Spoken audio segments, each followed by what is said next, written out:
I don't care what you're selling. I don't care what service you have or what product you have, what your day-to-day thing is. Your people, because they're human, are craving in-person connection, and it's only going to get more and more loud as far as that craving as we keep moving digital and we keep moving into the AI world and we're consumed with our computers and our phones. What you don't know is costing you commas and zeros. Welcome to the Owner's Profit Playbook. I'm Pat Mancuso.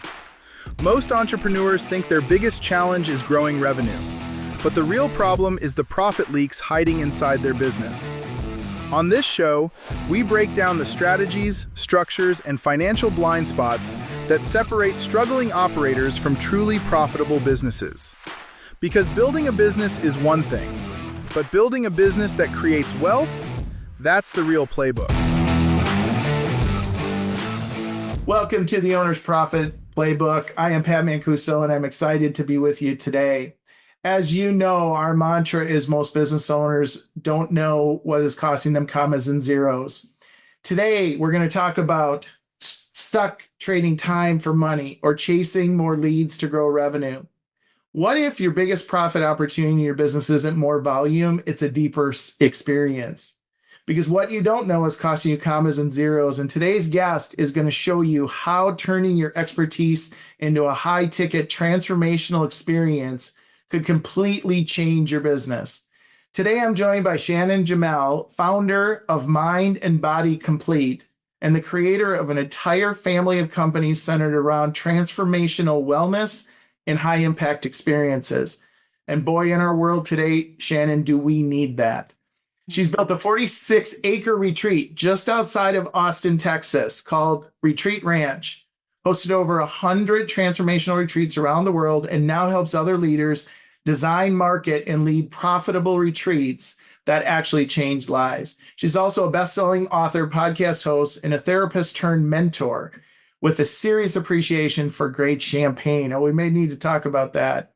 So, Shannon, first of all, welcome to our show, and we're very excited that you're here today. Thank you, Pat. Thank you so much. And thank you to everyone who's listening. I'm excited to be here. Well, so let's talk about, you didn't all of a sudden decide you're going to do a retreat and buy a 47-acre piece of property. So tell me what led to that. Yeah, probably like many entrepreneurs, I loved what I did, but I knew that we could go deeper and wider, and the time, constraints and people being in their day-to-day spaces, look, I just learned as I was working with people that if I could take them out of what their, day-to-day looks like, the day-to-day chores, the chaos, the identity that they have in their everyday life, and get them out of that, we could go deeper. The content would last longer. The growth that they needed would be more impactful. And so I just knew that taking them out, I could teach them more, and we could develop the habits and skills that we were wanting for a longer impact and a lasting impact. And so my day job used to be a mental health therapist. Before that, I've done corporate sales, I've done real estate sales, I've done all kinds of things, but that was my last job before I went into retreats. And I knew 45 minutes a week wasn't cutting it for people, but I knew there was an overarching theme, which is stress. And so I decided to create stress retreats and see how they went. And they went really well. Everybody's stressed, sadly. Great for me. I was going to say, yeah. Oh my Great God. for me, but sadly, as the human race, and no matter what we design, AI, tools, all the things, we just get more stressed. And so anyway, so I created these stress reduction retreats that I can teach you some stuff in 45 minutes. We can talk on this podcast for 45 minutes, but when you get away for 3, 4, 5 days, whatever it is, right, that's where true learning, growth, and transformation happens. So it's a win for the guest, right? The person who's attending. But on the other side of it too, it's a win for me because it's way more profitable. It's better for my business model. For most business models, it's a nice either addition or becomes the business model. And so it's really a win all the way around. So it's the one-to-many concept, right? I mean, you can impact people at a higher level. So what was the so let's in the context of this, the people who I think listen to the show are business owners, small to medium-sized business owners. So in the context of the business owner, I hear 4 to 5 days out of my business, and the first thing I do is go, "Are you kidding me, Shannon?" Like I told you earlier, I have 2 weeks of jury duty potentially, and I'm like, "Oh my gosh, there's nothing on my schedule for the next 2 weeks." So I love that you said that. First, I want to go back to the one to many. Uh, some people might think, well, I could just create an online course instead, right? And it works for me behind the scenes. And you can do that. However, today, Pat, people are craving. I don't care what they do. They could be a high level executive, they could be a small business entrepreneur, they could be whatever. They're craving in person connection on top of whatever it is you're teaching. So I just want to throw that out there. You Oh, absolutely should have courses. You absolutely should have, digital programs so that it's one to many in a less demanding way. But to the other point that you were saying is, you create this experience, this in person experience. It could be one day. I prefer 2, 3, 4 days. It could be whatever you decide, but you make it so profitable for you that it's worth having a who, not how to watch your business for you, the day to day stuff, the out of office email, whatever that logistics, because it's logistics and operations, right? You right. make sure that you have a system in place because you're going to make so much money on this in person experience that it would be stupid not to do it. And it's so impactful for the people that come that they become lifelong customers of yours, right, Pat? So then now they want to buy your online course. They want to subscribe to your high ticket mastermind. They want to do a one-on-one intensive that's even, more whatever. And so it becomes this revenue model that makes it one worth it for you to step away from your computer for a couple of days, but also it actually feeds back into your model. And it's a nice circular rotation, right? So you might work with someone one to one now, or they did buy a digital product from you, or whatever may be the case. Then they're like, wait, I can go away with you for a few days, probably in a really cool location, and learn more and grow my business more, whatever that is, whatever the goal is, because it doesn't have to be health and wellness. It's nice Right. to add an element of that in, Pat, just because that helps open the creative side and the thinking side of your brain. But then they're like, wait, how do I sign up for that? Or, Pat, they find you because of your retreat. And then after the retreat, they're like, I want to work with Pat even more. How do I do that? So it's like this really nice circular thing. So your business model, if I'm understanding you, is to help businesses think about how they do business slightly differently than, I mean, like right now, I'm like, I don't think I've ever thought of that as a business idea. So that's your business model. And Yes. so I'm a business owner and I go, okay, so I don't have a 46-acre retreat. Yeah. Yeah. You don't want one. Just gonna tell you I right was going now. to ask if we could borrow yours, but Yes. So no, my retreat center, I only host here personally once a year.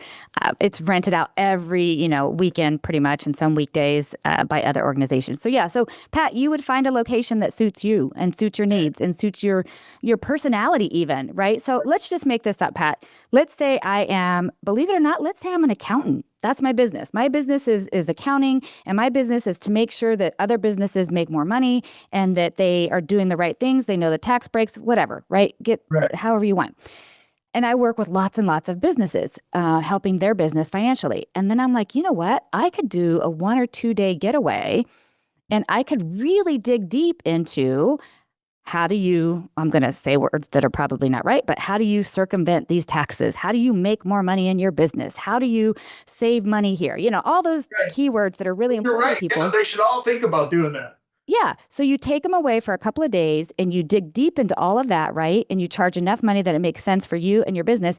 And you take them and you find a place that is exciting to you. Maybe it's my ranch. We do skeet shooting too, horseback riding. We've got hot, saunas and cold plunges and all the fun things and art classes. So you go to a space where you have, maybe half the first day is workshops, the other half is horseback riding, something fun.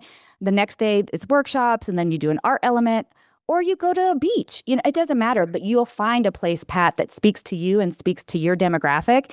Incorporate a little bit of that element into it because that's, exciting to people. They're like, wait, I get to get away and learn and grow and maybe even grow my business, whatever it is, and have a little bit of fun. Wait a minute, this sounds like a tax write-off, by the way, at the same time. And so It is. So it's a win all the way around. So Pat, the Yeah. answer to that is you don't have to open a center. Please don't open a center. I mean, open the center if appeals to you, but that will become a big part of your job. But you rent somebody else's space. Or, Yeah. worst case, I say worst case because it's a little less personal and that's okay. You find a great hotel and do it at a Right. hotel. Right. And that's an option too.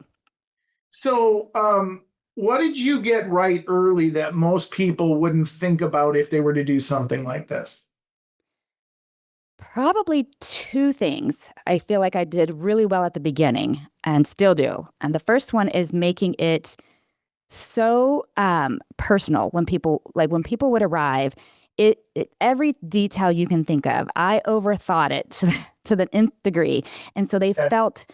they felt connected, they felt welcomed, if you will, they felt safe. Like all those pieces where it's just like, oh wow, Pat, when you arrived, you're like, man, this feels really good to be in this space. I'm excited to learn. I'm excited to grow. I'm excited, all the things.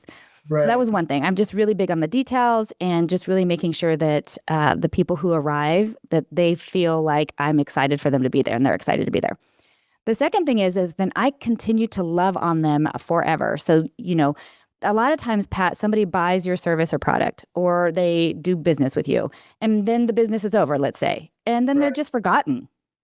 And that's not a good business practice. I mean, you and I both know it is way more cost efficient to have an existing customer repurchase from you or even refer you, whatever, however your business model is. But that's a way lower cost of acquisition than going and getting a brand new person, right? And so anybody that comes on my retreats, has come on any of my retreats, whether they were my original stress reduction retreats or now business retreats, I keep in contact with them like there's nobody's business. And then I excite them with new things. They're my warm leads. I'm just constantly in their head. I'm constantly in their face. I'm just in there all the time. I have alumni perks. I have all these different programs and things for my people that have come on retreat. And so when I open a new retreat, I'll give you an example. I still do my stress reduction retreats. I do about one or two a year. I used to do 8 to 10. And But I'm that doing got you one. stressful. No, no, no. It's because now I teach the business aspect, right? That is funny. I teach stress reduction retreats and I was doing too many, so I got stressed out. No, it's because now I do so much of the business side. But that anyway, so I'm doing a retreat in France in 2027. And I opened up an interest list to my alumni. And I figured, the alumni will take a few spots and then I'll open it up to the public.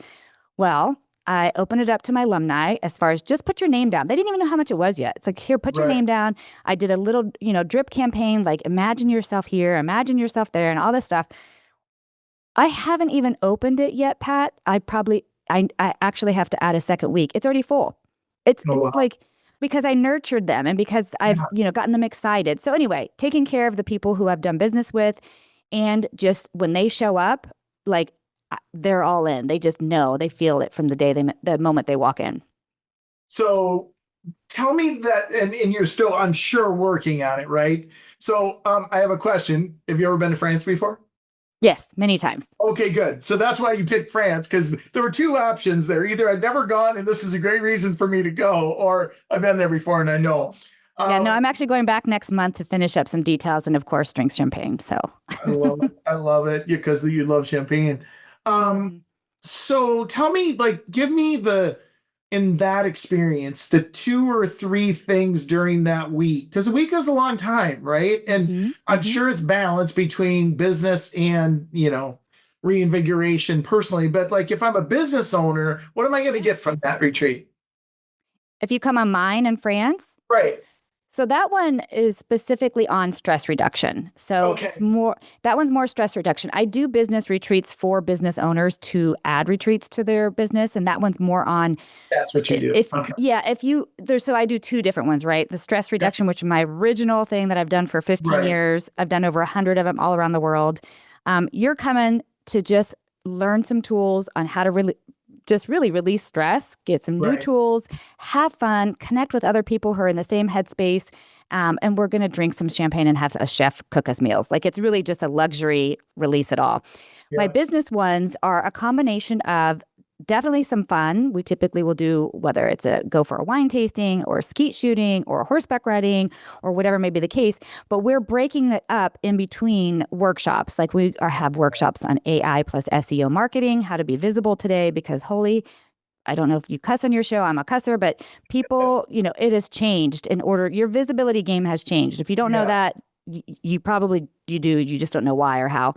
But so we're doing that. We're like, how do we structure this logistically? Website stuff, like all the different moving pieces to creating and hosting a retreat in a successful way so that it is profitable and that Right. it goes into the circle of your business.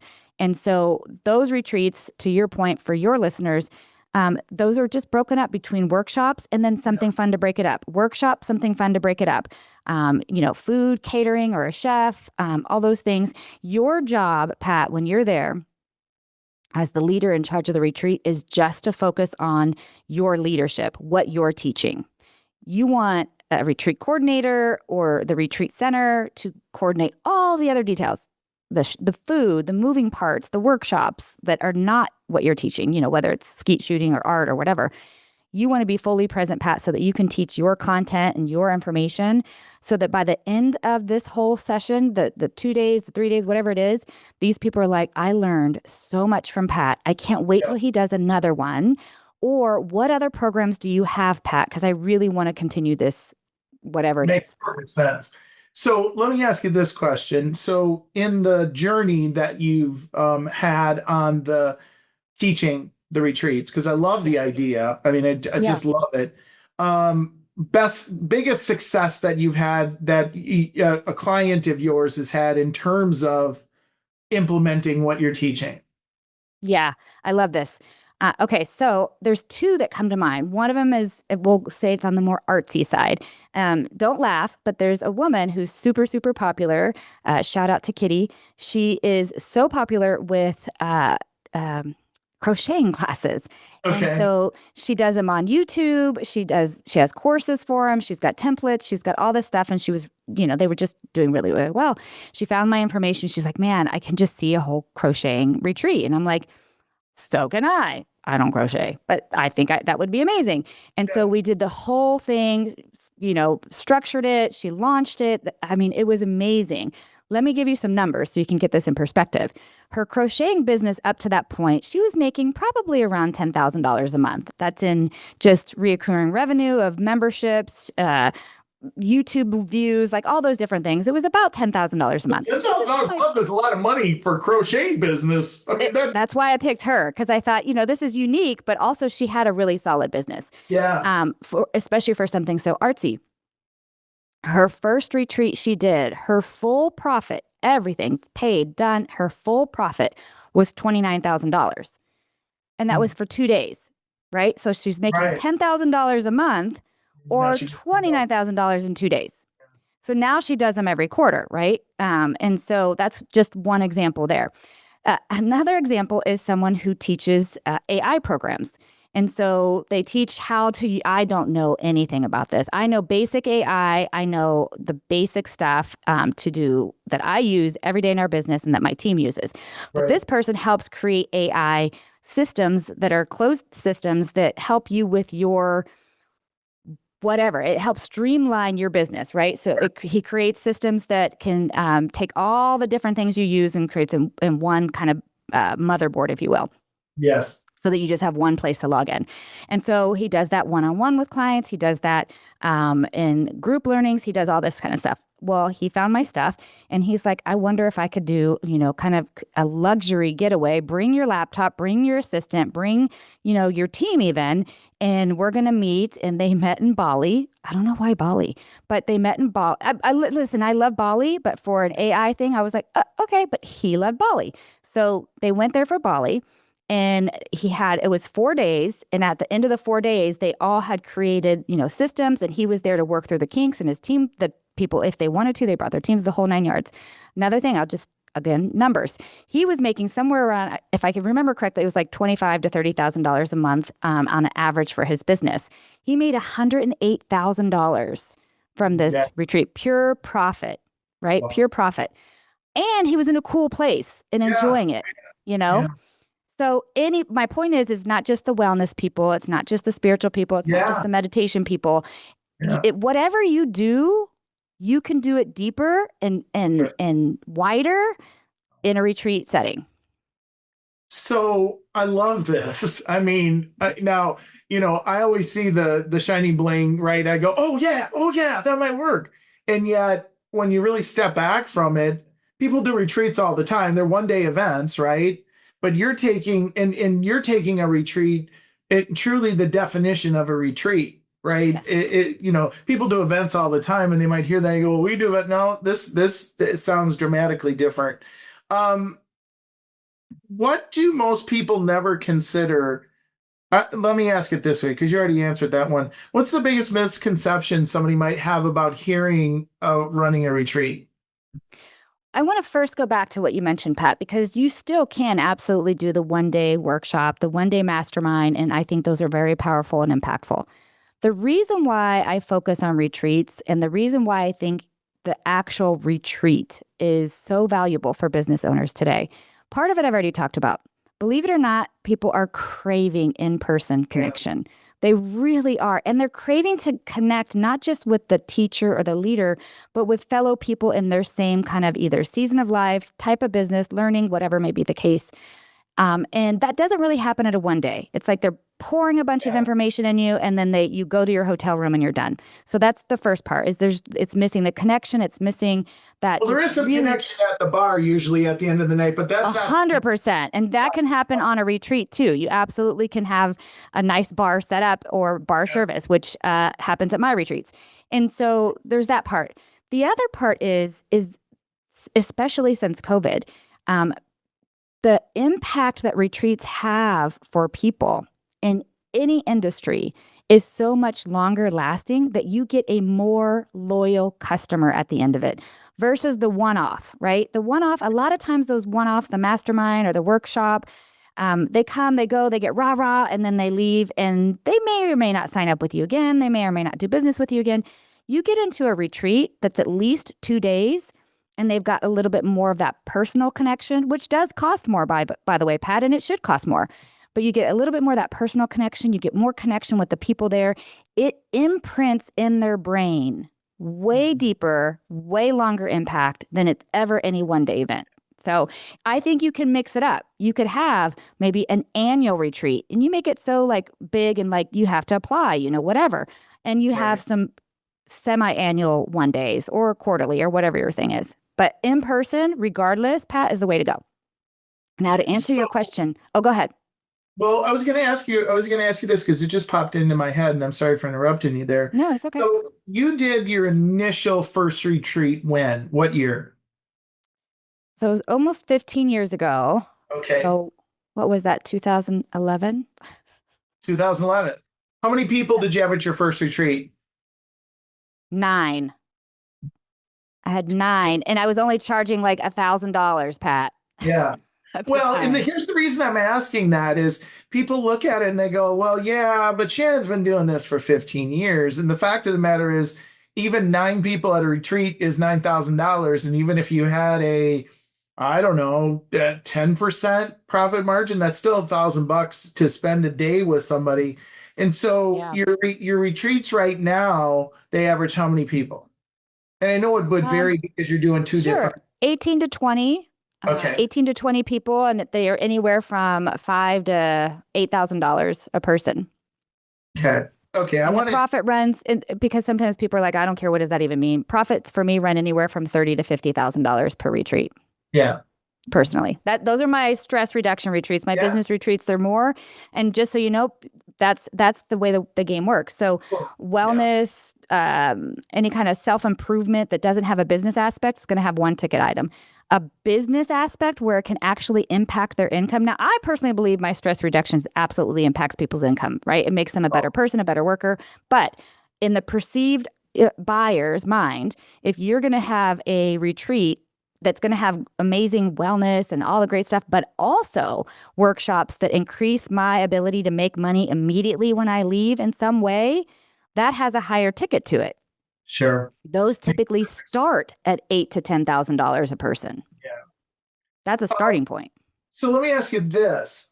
In terms of you being the rock star for the retreat versus doing a retreat when you're teaching your folks, better for you to be the star and have no other stars, or you to be the star and have some co-stars from your perspective?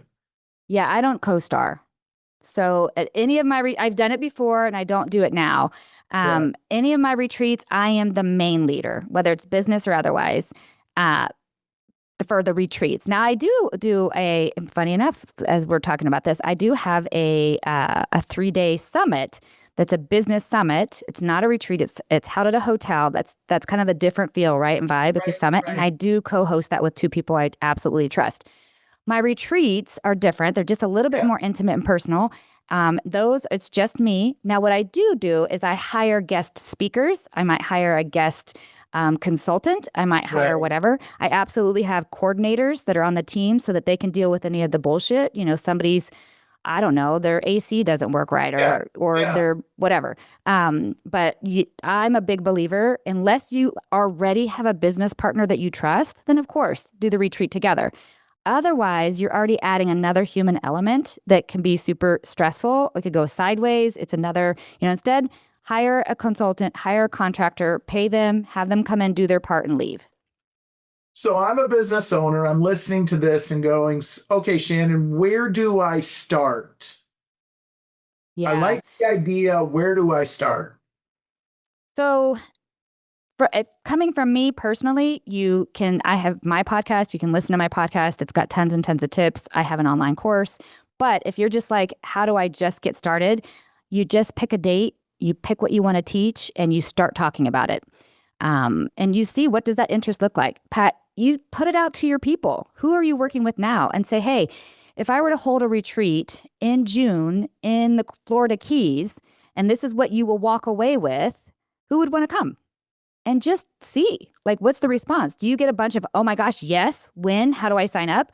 Or do you get crickets? And so that's just a good way just to kind of feel out your audience, your current audience. They're going to be your best buyers. It doesn't mean that you won't get cold buyers either. You absolutely will. And they'll rotate into your business, right? So that's that circular thing.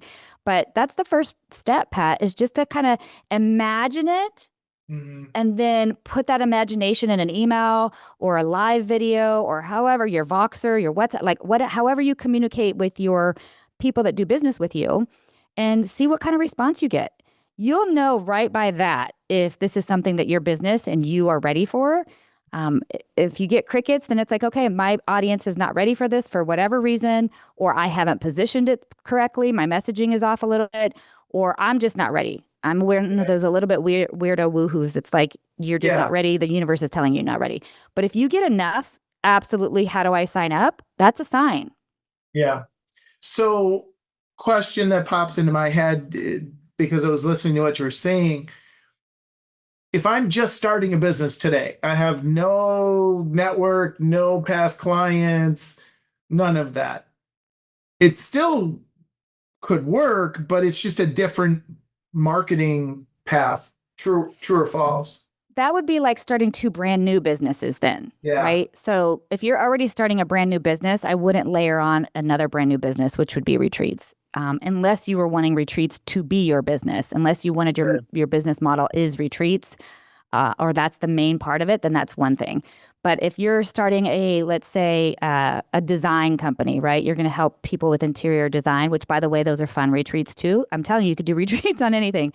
But if you're a design consultant and you're brand new and you're trying to build your customer base and you're going to try to host a retreat, your energy is going in two different places versus Yeah. an established business that already has people they've worked with. It doesn't have to be established for long, just long enough to have done some business with people that you Sure. loved doing business with. Then that's much easier to then say, I'm a designer. I've been doing it for a couple of years now. I'm making this number up. I have no idea, Yeah. 20, 30 people. And I'm just going to see like how they would feel about joining me in Costa Rica for a few days to do some surfing and some, design training or whatever may be the case. And so, yeah, I don't recommend it when you're first starting up a company. That's already stressful enough. Pat, you and I both Yeah. know that. Yeah. So, how many retreats total are you doing right now a year between the health retreats and the business teaching businesses? I'm doing probably about 6 a year between all of it. Yeah. Like I said, I used to do 8 to 10 when all I did was stress reduction retreats. Sure. But now that I've combined and I'm doing a little bit of both, eventually I'll probably stop doing my stress reduction, but I don't know if I will because I just enjoy traveling the world myself and taking along people who want a nervous system reset. And so, um, but but right now it's about 5 or 6. Yeah. What I love about what you've said a number of times, and at least this is what I'm taking away, is you don't need a massive audience. You just need an No. engaged audience. And, the opportunity, it's not just the retreat, it's the experience, it's the relationship, and then it's the future opportunities with those folks. So Yeah, and then you want to have too, like in my mind, if you're doing this, you also want to have an opportunity for some sort of reoccurring revenue that is going to happen post retreat, right? So yeah, whatever you're teaching there, then one of the things you offer at the end is this reoccurring revenue option, whatever that is. It might be a monthly mastermind to continue the work. It might be a one-on-one, quarterly, whatever it is. So that's what then continues in between, right? In between all the things that you're doing, whatever that may be the case. The other thing is, it not only do you not need a massive audience, you actually don't even need a massive group. I've seen successful retreats with 3 to 5 attendees. So yeah, depending on your business, what it is, and how deep you go individually or group wise, you might be able to, pull off a 3 to 5 person retreat and it be incredibly profitable and really fun. yeah. It strikes me. I have a business relationship with someone who has a 1 day retreat at his retreat, and the rate cost ranges from 35 to 50,000. There you are. Yeah, There you and are. so what you're saying. So somebody listening, where do they start? What do you're they're hearing you and they're like, okay, Shannon, I get it. What is my next step? I mean, I know you talked about, the visualization of it, but practically, execution wise, what's your next If step? if you've sent it out to your people and you got a really nice response and you're like, okay, this is it. This is where I'm going. You're first going to decide. Well, you should have decided this with your warm ask is Yeah, what specifically is the outcome that's going to happen for the people who show up? Because that's all your whole marketing, your message, any ads you do, everything's going to be Pat attends this retreat and here's how Pat is different after, right? So you need to know that. Be super clear on what that is. Then you're going to pick location and date. And then you're going to run a budget number. Like you got to have a budget template. All businesses should, right? So this is my minimum. This is my maximum. This is the hard cost. This is the soft cost. This is my profit, and this is what it's going to look like, right? Then you're putting together a marketing plan, and then you're putting together a landing page. Then you're putting together the however you're going to take registrations, all that back end stuff, and then you open it up. And you first open it up to your warm leads, your people that you work with, the people that you know, the people that have done business with you. You open it up to them first, then you open it up to the public, and then you host and have an amazing time. what's the maximum amount for a good retreat from your perspective? I know there's probably some variables, but what do you think is it? Don't Number over. of attendees, Yes. man, that varies so much by what you're teaching and how much individual work is needed or not. So not a fair 20 question. to yeah, 20 to 25 is an Okay. average. But Sure. if there's zero individual work and it really is like a lecture type style, I mean, Yeah. 50 to 75 could be Sure. two. Once you go Different. past that, you've lost, truthfully, once you go past 30 or 40, you've lost that Individual. connection we talked about anyway, and it's moving more towards a summit or whatever may be the case. But yeah, it really depends on what you're teaching and how much depth is needed per person. So on our podcast, the Owner's Profit Playbook, we have this theme about sports analogy and quarters. And so we're in the fourth quarter and we're gonna go to the 2 minute drill. And so I'm gonna throw some statements at you, and we're just looking for the quick how you would respond to these statements. So first retreat size, how many people? 15. Biggest mistake new retreat hosts make. Post and pray. I love that. Sounds like a 2 minute drill with some football teams. Big price too low or too high? Way too low. Everybody prices it way too low. Why do you think that is? It's a self-worth thing. Yeah, it It's gets it's a back to mine. self-worth thing. Yeah. Yeah. Luxury or simplicity? Ooh. Personally, that's a personal choice 100%. I'm the luxury person, but a lot of people are simple, so Yeah. Which one do you think the attendees enjoy as an experience more? I hate to punt, but I'm going to punt it to it depends on your demographic. Okay. If your business is the type of business that's, the $20 a month budget, Yeah. conscious type of, they're looking for budget. They're looking for simplistic. If you're the high ticket type of business and you work with a certain level of demographic, then that they're looking for luxury. So you have to know your people. Sure. Content versus experience. Which one matters more? And it's the overall experience. One thing to say to fill your first retreat.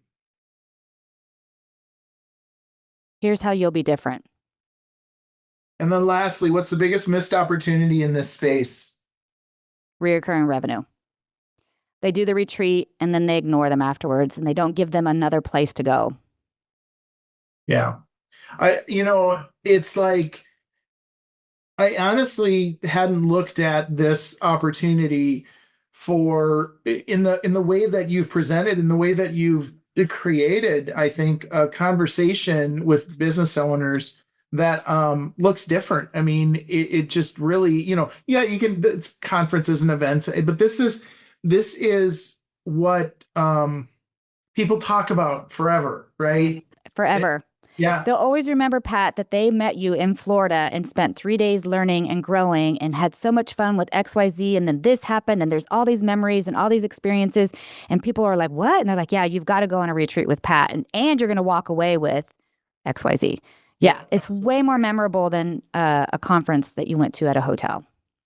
Well, Shannon, this has been amazing. And you certainly changed my mindset and my perspective and how this may be an absolute profit leak in our business.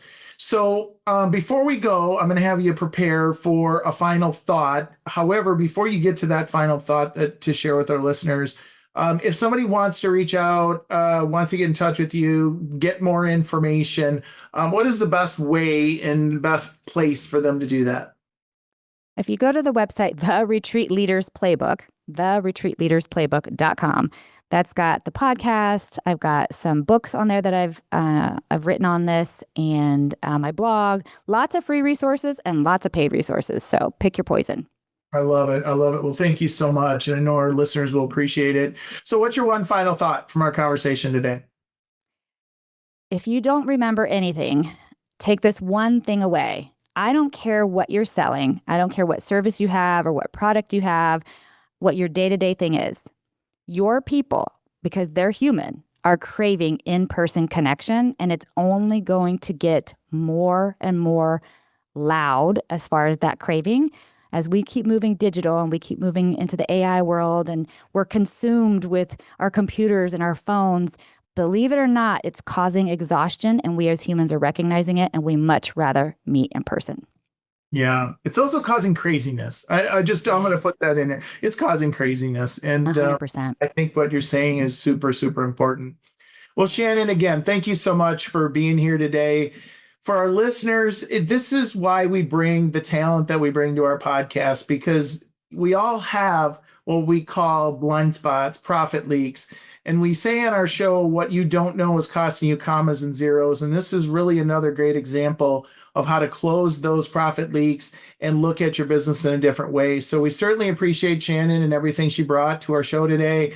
For our listeners, please subscribe. If you haven't subscribed yet, share. And honestly, look at this as an opportunity for your business. And it sounds like I will be and you will be surprised at what an opportunity it is. So thanks so much, everybody, for listening. Shannon, again, thanks for today. Thanks for having me. I enjoyed it. My pleasure. If you're serious about building a more profitable business, make sure you subscribe to the Owner's Profit Playbook so you never miss an episode. And if you know another business owner who could benefit from this conversation, share it with them. To learn more about how we help business owners uncover hidden opportunities and strengthen their financial strategy, visit mancusocg.com. And remember, what you don't know is costing you commas and zeros.